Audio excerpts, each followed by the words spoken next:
বাবু, এই বাবু, বাবু, এই বাবু। হাই কপাল, ছেলেরা এত বদমাইশ। দাঁত মেজে দেখো আবার শুয়ে পড়লো। তো চা নিয়ে এসছি রে খেপা। ওর কই রে শোনা, এই না তো বড় মা চা খেয়ে নিয়ে চা এনেছে দেখ। ওর ভগবান, আমি কি করি? এত বদমাইশ ছেলে না। স্কুলেও গেল না আজকে, জানো বন্ধু, এত বদমাইশ আজ স্কুলে গেল না, কারণ শরীরটাও ভালো নয়, সেই কারণে আজ স্কুলেও যায় না।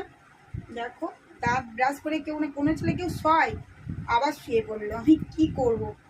ও কখন আবার চা খাবি, কখন মুড়ি খাবি? দেখ কটা 10:30 বাজে, 11টা বাজে। ওর ওর না, আমি কি করব?